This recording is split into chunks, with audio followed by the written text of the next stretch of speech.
You're listening to the State of Play, quick fire round of all things Irish football and beyond. The FAI, are they going to delay Stephen Kenny's successor again? Plus, the Republic of Ireland shoot up in the rankings by 2 points to 60th. Plus, we talk about when Jason McAteer had a Macedonia 27 years ago. This week, stay tuned, it's the State of Play. David Dunn here, joined by Martin Prendergast. As always, if you like what you see, love what you hear, hit that subscribe button, scan that QR code, and head over to our Facebook, Instagram, Twitter. Plus, we do have our website back up and running, and that is lansdowneroar.ie. That's lansdowneroar.ie if you want opinion. And my God, if you go over there, you'll get it. We got James, we got Nick, we got Bill, we got Connor. 2 Connors, actually. Better than one. And head over there to lansdowneroar.ie. Now, let's get into it. Martin, how are you doing? Looking very... Is that a Man United top you're wearing? Are you wearing a Man United top on my show? I am, yeah. This is the kind of the little golfing range. This is a bit subtle, I think. It is a kind of something just right. a red devil on it, you know. But I was going to say, you know,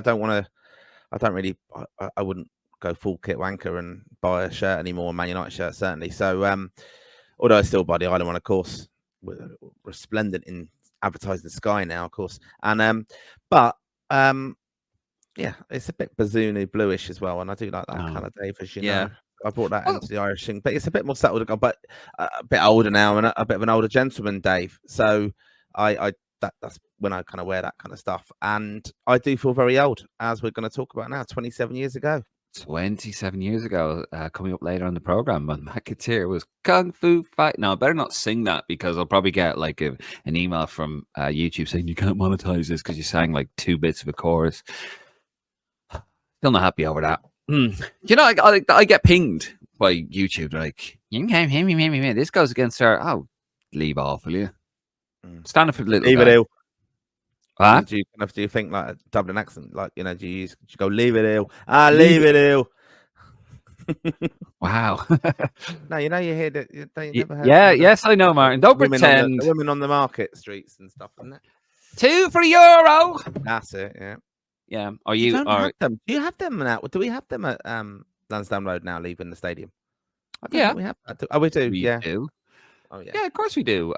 You know, they're scattered, you know, down by Lansdowne Lane and all that. Yeah, you still got a few. Not as many as you have. Anyway, it's a dying trade. It's a dying trade, sadly. Yeah, that's what legality will do, unfortunately.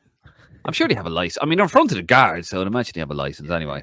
Right, let's move on because we don't want to offend the fine tradespeople of Dublin and beyond. Right, I suppose there's only one place to start. On Sunday, when we did our live episode, which is available in the archives, head over to YouTube, Lansdowne Road YouTube. Cheeky subscribe and like and all that happy stuff. Basically, it was announced that day that the FAI were going to announce Stephen Kenny's successor on the 12th of April. Now, I don't know where they got it from, probably more conjecture, but that was sort of the rumour being bandied about. Well, it turns out that actually that might not be the case at all. And in fact, it might be further delayed towards the back end of April. We're going to go to the 30th of April, actually. We're going to go here to the Sun, the Irish Sun here. But Irish Ire, this is from Owen Cowser. FAI irritate Ireland supporters with latest clue as to when next manager will finally be appointed. There is no white smoke in the search of the new Ireland manager, with no FAI board meeting on the books before April 30th. Just read a little bit more into it. Bear with me. But while that led to hopes of an appointment by next week after the women's international window, the board, which must ratify any new hire, has not been put on notice. The 14-person committee who will make the decision were last week told by Canon and under pressure CEO Jonathan Hill that the process is ongoing. But there's also been no movement towards conclusion with the calling of a required board meeting. So April 30th, Martin, that's apparently going to be the next white smoke day, so to speak. That's to do with the Pope, Martin, by the way, just in case you want, you know, over there in secular England, where I am actually.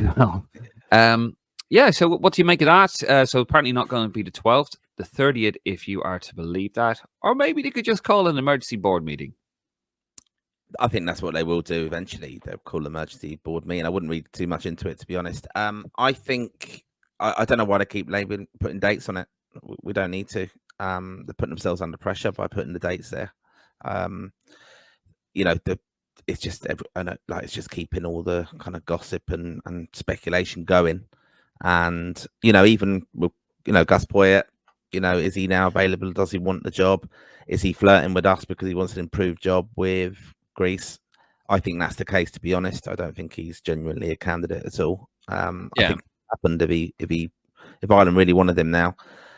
What I do think is very unfair on this, though, is this because everyone's going, "Oh, look, just announce John O'Shea," and people are pissed off with it. I think it's bringing a lot of negativity to the John O'Shea ticket in a way, which I think is very unfair. And why do you think it's bringing negativity to the John O'Shea ticket? Because the FAI's incompetency in appointing someone is, if they don't get their man now, I think we would have settled for Carsley. Okay, we knew the reasons maybe why, and then we were kind of accepting to John O'Shea's had a go. He's done okay.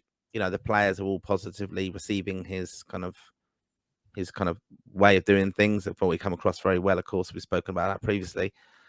They haven't made the appointment of John O'Shea, though. So they've missed out on Carsley, we believe. Now they're just dragging it on. So he's clearly not even really in the picture. I think if he gets it now, the whole thing will be, well, you that's what I've been saying. Of not looking at him. But that's what I've been saying, like, from the beginning of all this. Actually, I wrote an article about it ages ago, saying it was Carsley or bust. The way this is sort of dragged out back then. I think this was like January. I wrote that article and I thought, if you're going to announce Neil Lennon, excuse me, if you're going to announce Chris Coleman, these types of characters, it's going to look really, really bad. Like, this is it. This is your future pathway for international football. And of course, Carsley now has put himself out. I mean, is it a case? I want to wait until the end. I want to see the conclusion before I pass judgment. I know everyone's putting the boot into the FAI. You just did it yourself there. Just saying, just saying there. Martin, I love the FAI, but Martin's put his boot in there. But it does seem to look, unless he's going to pull out a massive ace out of his sleeve or wherever, Mark Adam, it does seemingly look like they don't really know what's going on. And I hope that's not the case. I hope by the time we get to April 12th or 30th or whenever it's going to be, that they go, oh, we got this guy. And you go, oh, okay, that makes sense. I still believe that it will be Chris Hughton or John O'Shea. I still have this weird feeling it's going to be Chris Hughton. I think it will still be announced around the 12th. I think they'll wait for these two women's games to be finished, playing France and England this week. They will wait for that to finish. They won't overshadow it. Then they'll be obviously convening a board meeting, I suppose, and the Canham and Hill will be together because they'll obviously reflect on the success of the women's camp. I think they do that after every kind of international kind of window. And I think it's quite simple to get the board together. They should surely have the names or people they've spoken to and have been declaring that to the board. And basically, they should be, agreeing it with John O'Shea or saying Chris Hughton. I don't think, the contractual terms of potential candidates was something referenced previously. That must have been with certain candidates. I think one of those must have been Gus Poyet because he was still involved in the Euros. We don't have anything now to sway against that. I would hope Chris Hughton's contractual stuff's finished as well. I just think it's just getting a bit of a mess. Like we were praising the FAI for not letting lots of leaks go out, but they keep naming these dates. And then what's happening now is just speculation. That's kind of the leaky stuff. If they had said we're going to appoint someone by the games in June, this stuff would all be leaking out. Oh, well, we're speaking to people and I was contractual with them. And John O'Shea had to go and maybe him. I don't know. The whole thing though with Gus Poyet, people are saying it was Gus Poyet. I don't know if it was or not. I mean, why would you, Yeah, but it has been confirmed that he did speak to him. They spoke to him, didn't they? That seems to have been kind of accepted now, isn't it? Yeah, I mean, but what I mean, but like, would you put all your eggs in the Gus? Yeah, what I mean is, right? Imagine, and if it is the case, sweet Lord help us. But imagine, right? Just imagine you're a director of football or technical director, and you're waiting for which one, Sagnol or Poyet, which one of these guys to fail. I'm going to play them. And then Sagnol, of course, Georgia goes through in penalties. Greece were dreadful in that game. And then you go, all right, yeah, it's going to be Payet. Listen, you've just failed miserably as Greece manager. You've got Georgia, handy enough draw, really. If you're anyway worth your salt, you should be doing the business against Georgia, one of those lesser teams. And you failed miserably there. You were dreadful. I think they were down to 10 men as well. Would you like the Ireland job? But we're not going to, you can't bring your son with you or however. I'm not saying that's what happened, but that's kind of what you're led to believe. That would, if that is the case, if that has come out, I don't know. I can't see any self-respecting technical director because, if you were to say that and then you let's say you do that and then you unveil Gus Poyet, oh yeah, it's ridiculous. That would be, you'd just be embarrassing yourself. You'd be embarrassing the association. I can't see it being Gus Poyet. I think it's going to be Chris Hughton. I think the reason why they're saying nothing, the FEI, maybe I'm giving them too much credit because apparently they won't talk about it, is that they're like, that's lovely because the real person we have, we're tying up, nobody knows. And we're saying nothing. We're letting these guys kind of go out of their minds a little bit. And then when it comes to today, it's like, ta-da, here he is. And, it could be as well with this delay. Like, it's just, well, hold on. We look in the calendar. There's no board meeting till the 30th. That means nothing. They just, you could do it over a Zoom call.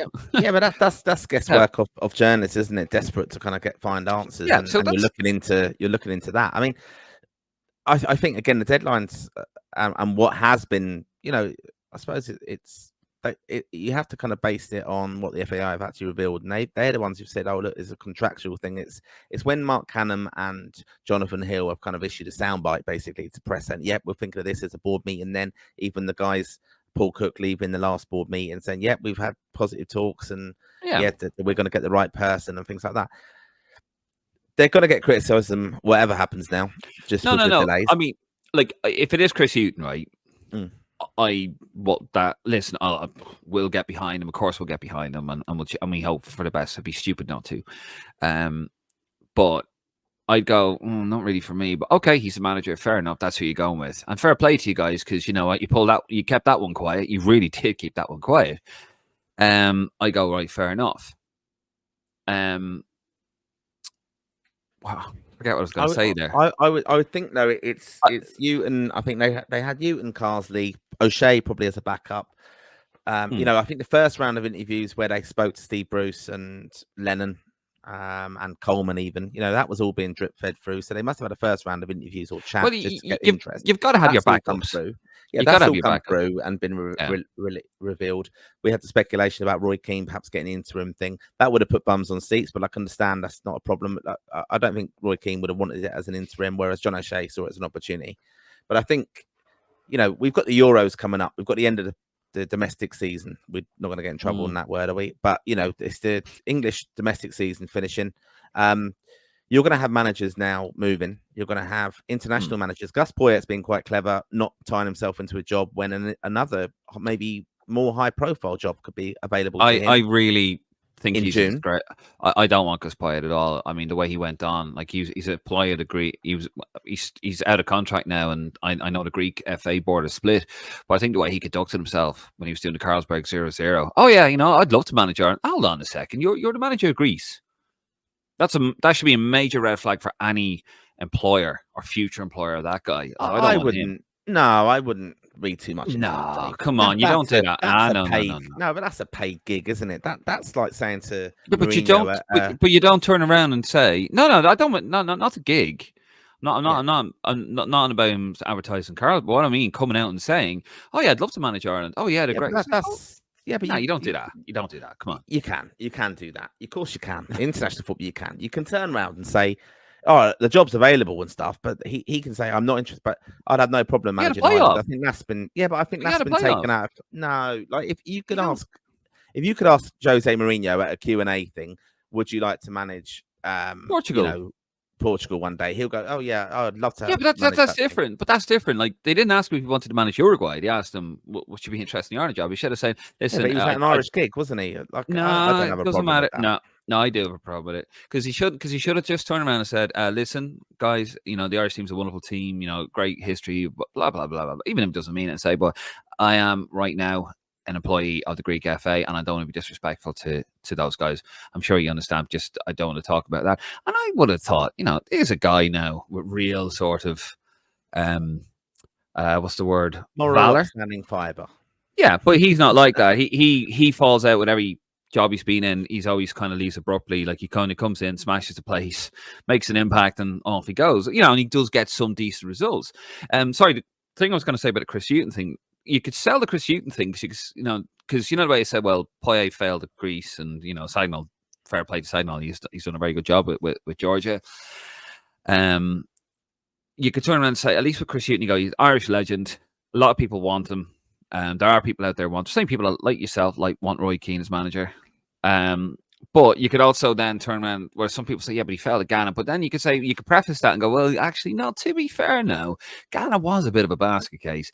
And to be fair, Nottingham Forest was a bit of a basket case. Look at, you can sort of, you could put a spin. Like you could turn around and go, well, this is why I see he's the guy for the job. And you could go, all right, I see where you're coming from.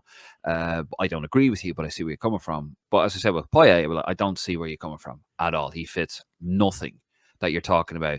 Long-term longevity doesn't fit that. He never sticks around anywhere. Integrity, I'd question his integrity the way he goes on. He'd make us more aggressive, all right. 100%. Just things like that. I think the whole Poyet thing, I cannot see that being actually. I think the FEI sat back, being quiet, finger on the lips. Ústavel agus ná bhí kaint Martin. That's what. Do you know what that means? Say nothing. Be quiet. Yeah, pretty much. Close the mouth. Say nothing. Close the mouth. Something like that. Anyway, I must be like. You don't even know. You're probably more Irish than me. I've been over here, but anyway. But all of that, just okay. Let those lads do that. We're chipping away, and we know when this guy's contract is coming down, or whatever his NDA or no compete clause or whatever it was that Chris Hughton signed, and then they'll unveil him. And some people will be very happy with it, and I think it'd be I won't be. I'll tell you that now. But I think for the FEI, it's that safe pair of hands, where you go, do you know what? We went with a bit of a maverick with the whole Stephen Kenny thing. Well, here's a guy, he's experienced, and if it doesn't work, people say, do you know what? It didn't work, but we understand why you went with him, so to speak. Does that make sense? Like when Mick got appointed, you're pointing someone who's respecting Irish football. You're giving him a go. He's gonna be set in his ways in some respects, but they're banking on bringing in the backroom coaches who they brought through their thing. That's what the FAI are going to look to do, and that's why it might be Hughton. I think it will be an Irish manager. I think it has to be. For me, I think it's quite important, to be honest. So I've got no problem with Hughton getting it, as long as there's a bit of a plan, a succession plan, with perhaps John O'Shea coming in then, and being part of that backroom staff. That's what I actually would like to see, without the kind of way it was done with Mick being the manager, and then Kenny was guaranteed coming in afterwards. I think it's actually time now John O'Shea is in the second kind of the backup assistant manager role, in a sense. And I think I would like to see Hughton get it for that. I don't really want Poyet getting it. I didn't want Coleman getting it. No. But I think in a way, we've got these 2 games in June.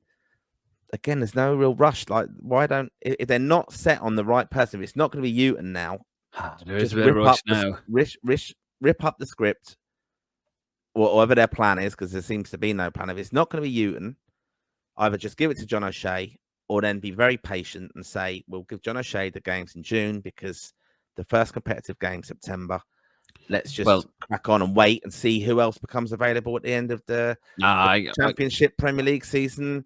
Like, why have we got to rush then if they're not 100% sure on getting it right? You've got to rush, man. To not rush as such, but there's not that there's not rushing. Sorry, there's rushing, and then there's dragging your feet, and it's a case of you don't know what you're doing, and you're actually giving.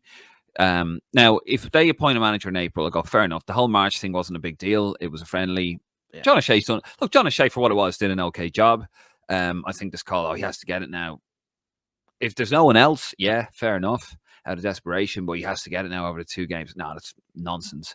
But if it goes past that, if we're now looking towards the June friendlies and we've got nobody, I would be like, okay, you guys have not got. I don't think that's the case. Yeah. It would be. Yeah, they haven't got a clue. Yeah. I mean, I'm just looking here in Betfair. I'm telling you now, Martin, Chris Hughton, 33-1 at Betfair. Gus Poyce 2-1 favourite. Willie Sagnol 11-4. John O'Shea 100-30. Lee Carsley 11-2. Roy Keane 17-2. But I'm telling you now, Chris Hughton 33-1. That I might put a cheeky tenner on that. I'm going to put a cheeky tenner on that when we go off. Yeah, okay. Tell you now. Anyway, we'll see what happens.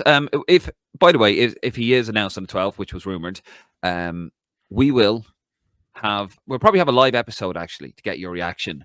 Lansdowne Roar live on the Facebook and the YouTube channel, because we always want to hear what you guys say. Actually, I never did at the top of the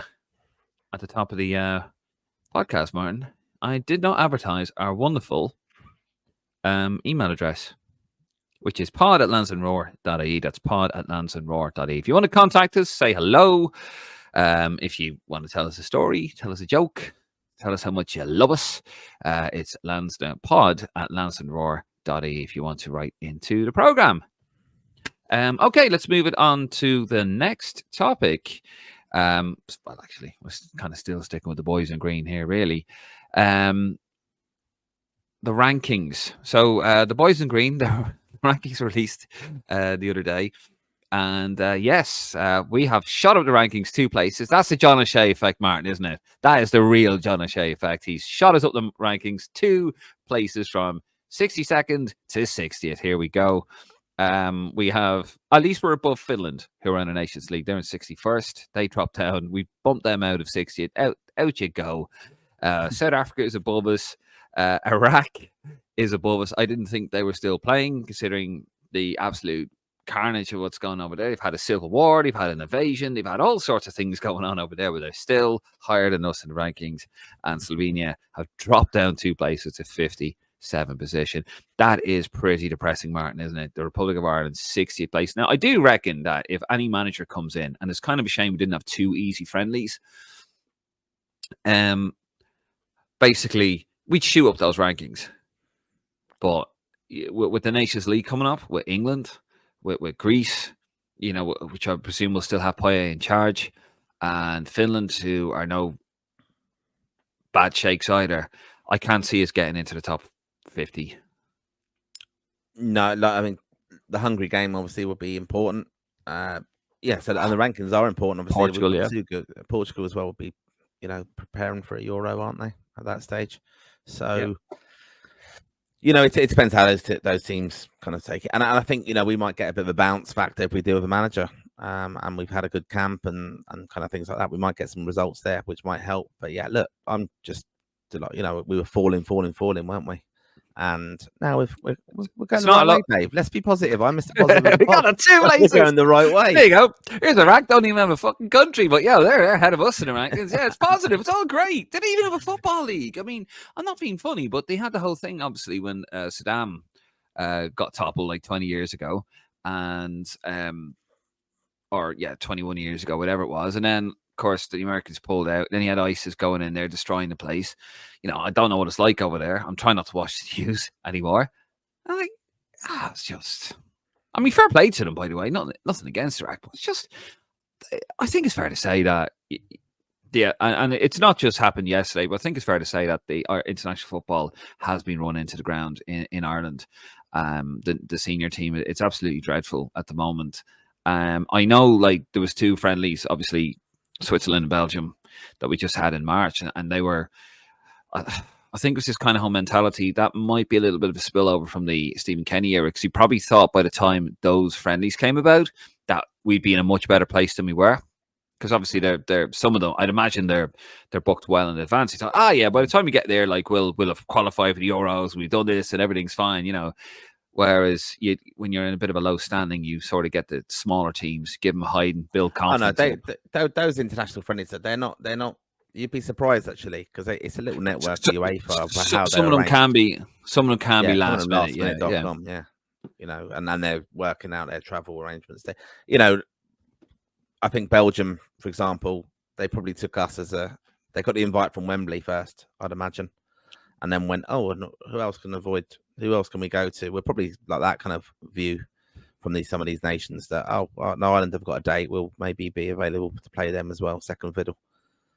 Yeah. But New Zealand as well did it, didn't they? I think. Yeah, I think was it like Jack's first game was supposed to be Bulgaria? I think it was. Did you know that? It was it was like it was supposed to be, it wasn't supposed to be Wales, and they went to play England instead. It was something like that. Let me see if I can find out. There must be like an international football kind of fixture god who just says, okay, well, if you got them in the Euros now, well, we'll just swap you and Wales. You can, you've got them in the main thing now. You play them as a friendly, and you do whatever you do. Here's a bit. Here's something I guarantee you a lot of people out there didn't know. I made a note of this. Yes, basically Ireland was supposed to play Hungary, and Wales was supposed to play Hungary, but Hungary pulled out about both games, so we ended up playing Wales. There you go. That was 1996. See, that's, you never know what you're going to get here on the State of Play. But yeah, so Irish international football in a bit of a bad way. Don't know if you saw this, Martin. Bit of probably not. Well, I mean, I've just seen it myself, and a bit of a late edition. I'm going to fire a curveball at you here, but apparently the new away kit has been leaked, supposedly. Anyway, do you want to have a look at it, Martin? Yes, please. Yeah, I've not seen this. Oh, here we go. It's from footyheadlines.com. It's obviously an animated version of it, but apparently that's what it's going to be. If you're listening to this on the audio podcast, well, you're shit out of luck. Head over to YouTube. We love you, but head over to YouTube. Head over to the YouTube channel. You can see this. But yeah, it's basically, it's very plain.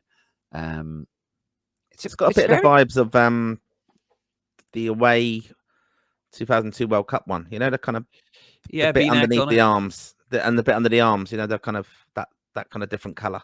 Although it was blue, wasn't it? It's got a bit of that vibe about it. But well, yeah, I don't like that kind of gold on it, though. To be honest, if it is gold. No, I'm just going to read. It's from Footy Headlines here. This is the post that we shared in our WhatsApp group.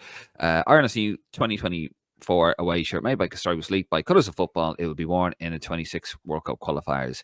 Has a simple and clean look. It is mainly white with green logos and applications, like a big fucking Sky sponsor across the front of it in the shops. But the collar Castori uses a green V collar with orange piping. God, it's like Alan Partridge wrote this. There's no pattern or graphic design on the Castori Ireland 2024 away shirt. Okay. Well, and it's got green shorts. The shorts do remind me of World Cup 2002. I mean, we don't know if that is going to be the kit, but you probably saw it here first, actually, if it is. So we'll see what that is. Right, and I suppose there's only one place to finish. We're supposed to do this on the last show, weren't we, Mark? I completely forgot about it. I had to redo an intro. So if you're watching the last episode of State of Play and you kind of see me there with bags under my eyes because it was very late, I had recorded an intro that we were supposed to do. We were supposed to talk about what we spoke about and Jason McAteer in Macedonia 27 years ago. And I was just afterwards we recorded, went, shit, we didn't do McAteer, did we? So we're going to do it now. So I think it's the 2nd of April, 1997. The Republic of Ireland plays FYR Macedonia. Don't want to get into trouble because somebody last year when I put this post up went, it's North Macedonia. I was like, yo, it was called Macedonia. It's North Macedonia. How do you call it North Macedonia? Yeah, but it was called North Macedonia. I was like, fuck off. We do love our raw faithful, by the way. He wasn't part of raw faithful. He was just he's probably actually like a follower. So I put FYR, former Yugoslavic Republic of Macedonia. Here, but anyway, not only did we lose 3-2 as a World Cup 98 qualifier in Skopje after taking the lead, no doubt, but Jason McAteer proceeded to probably commit the worst foul ever in a Republic of Ireland shirt. Have a look at this. Let's look at McAteer's challenge here, and the foot was very high. Mind you, the other player hadn't left the ground, but it was a strange way to be going in for a high ball with a foot up like that. It's Jason McAteer who's gone. McAteer has been sent off. Showered.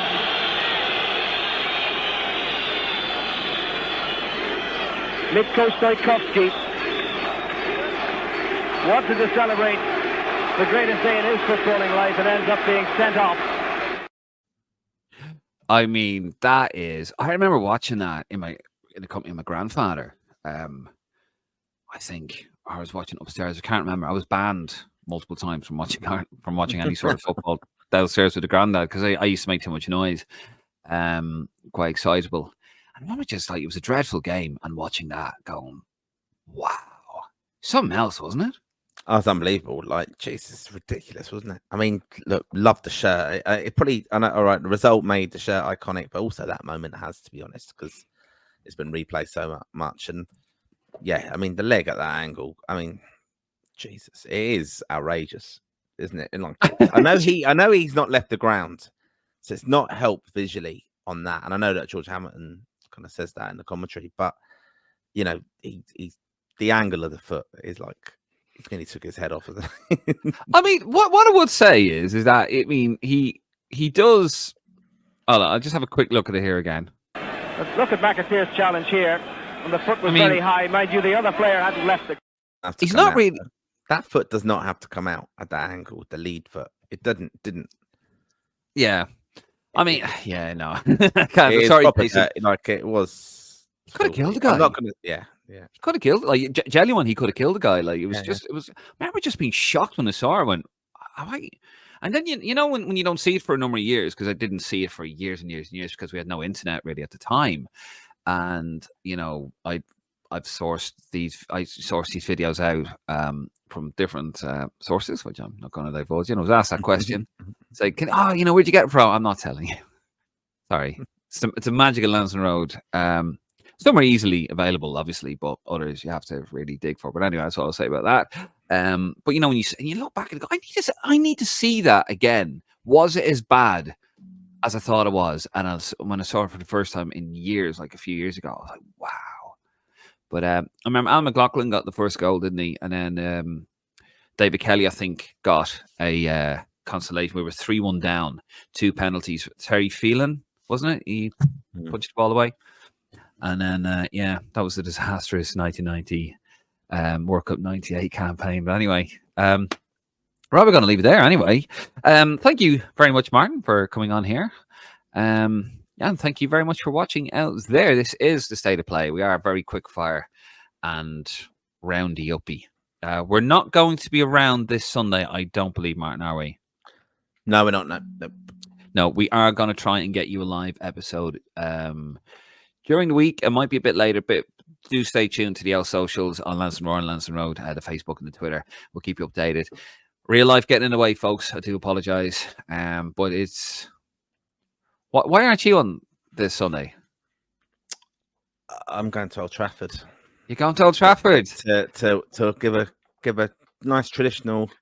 You can guess how I'm going to wave off Jurgen Klopp on his last visit to Old Trafford. Going to tell him he's number one, Martin, yeah? I don't know. I was talking to someone the other day about it, and because he's actually meeting me there. He's a Liverpool fan. He was at Anfield the other day as well. So he was saying, I said, "Oh, what do you think is going to happen? Like Jurgen Klopp, will we see the free fist pump things?" And I said, possibly we will, because he'll probably do it to the ref, the assistant referee, and a linesman in the course of the action of when he's having a go at all of them, because he's such a horrible person. But you know what, Martin? You'd love to have him as your manager, wouldn't you? No, I wouldn't. Yes, you would. He had his opportunity. Oh yeah. He, league title, possibly another league title. Who knows? Pushing probably one of the greatest. Lockdown didn't count. Oh, piss off! It was completely out of sight. There's no asterisks there.